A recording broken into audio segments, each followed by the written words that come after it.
বিসমিল্লাহির রহমানির রহিম। আজকে 4 আগস্ট, শুকের মাস।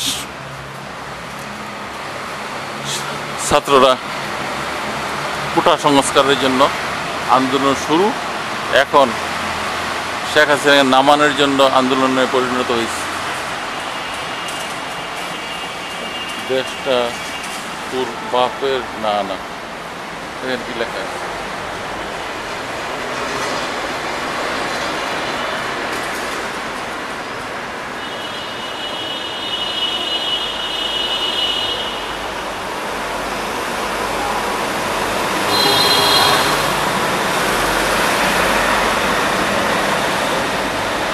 এই যে দেয়ালে রেখা দিয়ে গেছে, আমার সবচেয়ে ভালো লাগতেছে এরা এত বড় আন্দোলনটা করলো অথচ একটা ভাঙচুর করে না, একটা ইটা নাই রাস্তার মধ্যে।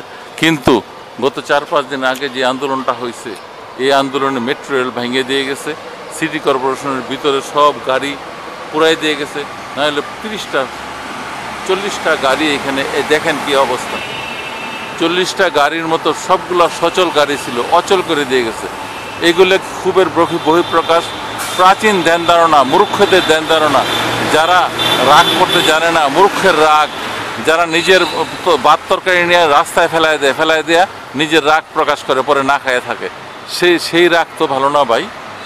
তবে হ্যাঁ, এটা যারা করছে আমার মনে হয় না এই ছাত্ররা এটা করছে। ছাত্রদের কান্দে বন্দুক রেখা এখানে স্বীকার করে চলে গেছে আমার মনে হয়। গত রাত্রে যে আন্দোলনটা হয়েছে, একটা পুলিশ মারা যায় নাই, একটা গাড়ি পোড়ায় নাই, একটা ইটের টুকরো রাস্তার মধ্যে নাই। এখন ছেলেরা নাই, কিন্তু এত পরিষ্কার রাস্তাটা লাগতেছে, মনে হয় যে কিছুই হয় নাই। ছাত্র জনতা, আমার মনে হয় আগামীতে যেই জনতা আসবে আমাদের দেশে, মনে হয় এরা সকালে ঘুম থেকে উঠবে না, সারা রাত কাজ করবে, সারাদিন ঘুমাবে। সেই জনতা অচিরেই আপনারা দেখতে পাইবেন। দেখেন গতকালকে এত আন্দোলন, এত কিছু, বৃষ্টিতে ভিজা সব আন্দোলন করে এখন সবাই চলে গেছে। 10 নম্বর একটা মাসিও নাই, শুধু গাড়ি ঘোড়া রিক্সায় চলতেছে। কোথায় সেই আন্দোলনকারীরা? এরা চলে গেছে বাসায়।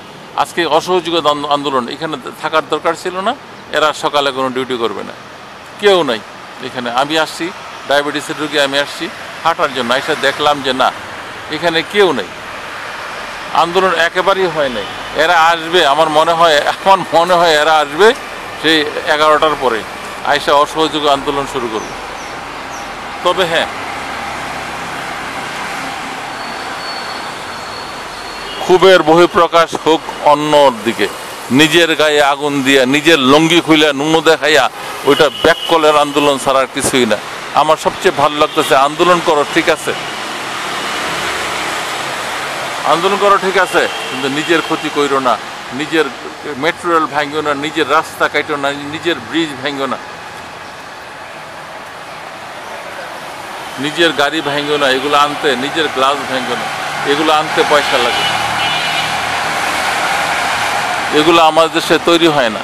তবে একটা কথা ঠিক, যে আন্দোলন করার পরে যেই ক্ষয়ক্ষতি হয়েছে, এগুলা টাকা দিলে এক সময় পাওয়া যাবে, কিন্তু টাকাটা কোত্থেকে আসবে? ডলার দিয়ে আনতে হয়। টাকাটা কোত্থেকে আসবে? এটা ক্ষতি তো হইল। এই ধরনের ক্ষতি করা ঠিক না। এগুলো না করে মনের ভাব প্রকাশ করার মধ্যে আমি আশা করবো সেটাই। এখন আমরা মূর্খ না, আমাদের ছেলেরা মূর্খ না, আমাদের মেয়েরা মূর্খ না, আমাদের মায়েরা, ছোটো ছোটো আম্মুরা মূর্খ না। এরা আন্দোলন করবে এরকম, এদের কাছ থেকে শিখে আন্দোলন, যে একটা ইটের টুকরো রাস্তা নেই, পরিষ্কার পরিচ্ছন্ন, একটা গাড়ি নেই, জ্বালাও পোড়াও নেই, সুন্দর আন্দোলন করে গেছে। আমি রুকুব ইসলাম মক্কি, এখান থেকে শেষ করি।